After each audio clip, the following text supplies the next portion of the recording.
kelompok yang mengambil posisi berlawanan dengan ilmu tasawuf, seperti Wahabi. Ya, mereka adalah pengingkar salah satu pilar inti Islam berupa konsep ihsan dalam hadis Jibril alaihissalam.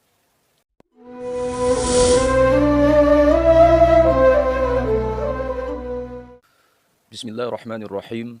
Alhamdulillahilladzi an'amana bi ni'matil iman wal Islam wa nusalli wa nusallimu ala khairil anam sayyidina Muhammad wa ala alihi washabbihi ajma'in amma ba'du. Mengajarkan ilmu tasawuf untuk kalangan awam menjadi polemik di kalangan umat Islam tradisional. Ada yang mendukung namun tak sedikit yang menentangnya. Bagaimanapun ilmu tasawuf adalah ilmu lanjutan yang hanya bisa diajarkan pada murid-murid yang sudah dianggap mapan ilmu syariatnya. Namun sebagian malah memandangnya sejajar karena membersihkan hati. Sebagai fokus kajian tasawuf, ya, sama mendesaknya. Di sini kami tak akan menyinggung pihak yang memang dari awal sudah bersikap antipati terhadap salah satu keilmuan Islam ini. Kelompok yang mengambil posisi berlawanan dengan ilmu tasawuf, seperti Wahabi, tak layak dibahas di sini. Ya, mereka adalah pengingkar salah satu pilar inti Islam berupa konsep ihsan dalam hadis Jibril alaihissalam.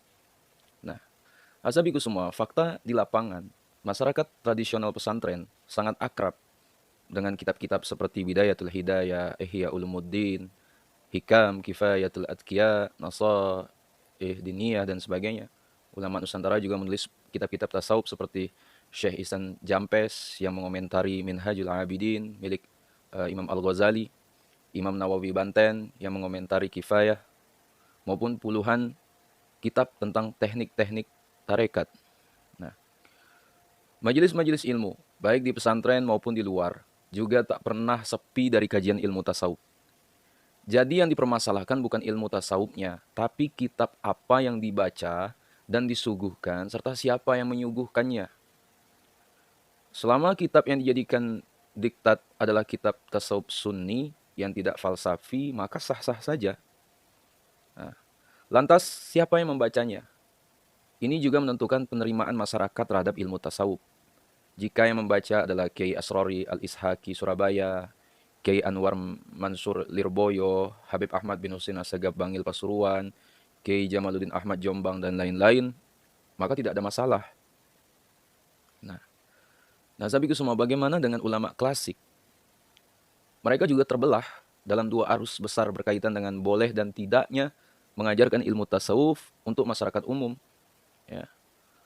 Ada arus Abu Al-Husain An-Nuri yang menentang keras pengajaran tasawuf pada masyarakat awam. Ya. Sementara arus kedua adalah mazhab Imam Al-Junaid. Ya. Saat Imam Al-Junaid ditanya dengan nada sinis oleh ulama lain, berapa orang yang telah kamu ajak menuju Allah? Imam Al-Junaid menjawab, saya mengajak masyarakat umum bersama menuju Allah. Beliau adalah orang pertama yang mengajarkan tasawuf pada masyarakat awam. Beliau juga menambahkan, ilmu bisa menjaga dirinya sendiri dari orang-orang yang tidak pantas memahaminya. Nah, majelis Imam Al-Junaid di Masjid Al-Mansyhur, ya, Baghdad, dihadiri oleh semua lapisan masyarakat, awam, fuqaha, ahli hadis, sastrawan, bahkan filsuf. Semua terkesima dengan penyampaian Imam Al-Junaid sebab dahaga ilmu masing-masing terpuaskan. Ya. Dari sini popularitasnya semakin menanjak sehingga kelak Imam Al-Junaid menjadi ikon tasawuf sunni. Ya. Imam Al-Junaid itu selalu mengaitkan ajarannya pada Al-Quran dan hadis. Sehingga ada ungkapan beliau yang menjadi acuan hingga saat ini. Semua jalan menuju Allah buntu kecuali mengikuti Rasulullah SAW. Gitu. Abul Husain An-Nuri mengikuti mazhab ulama sebelumnya, seperti Imam Al-Hasan Al-Basri, yang tak mau mengajarkan ilmu ini kecuali pada murid yang dianggap bisa mencernanya.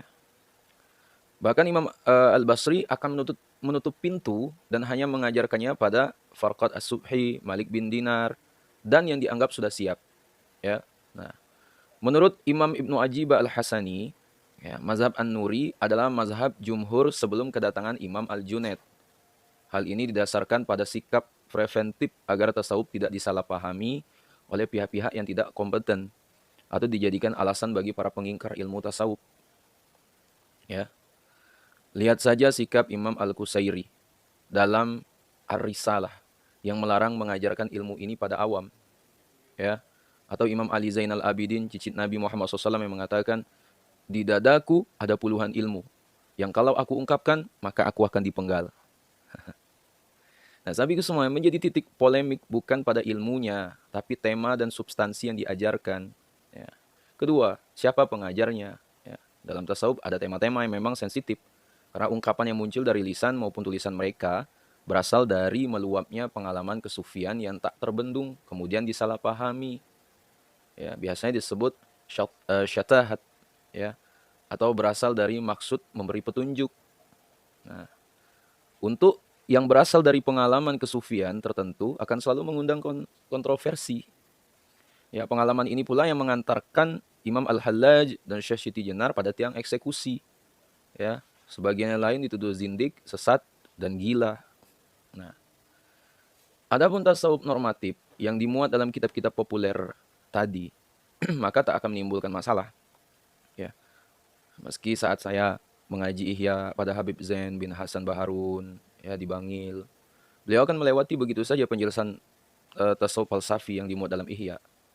Ya, teknik mengajar seperti ini adalah cara mengajar ulama Yaman dan dianggap jalan tengah yang aman. Ya. Toh muatan falsafi yang ada biasanya berasal dari pengalaman pribadi Imam Al-Ghazali yang sangat privatif. Ya. Nah, sementara ulama Al-Azhar biasanya lebih terbuka dalam menjelaskan muatan tasawuf falsafi. Ya. Tentu dalam koridor ilmu yang absah, bukan penjelasan ngawur ala kaum liberal. Ya.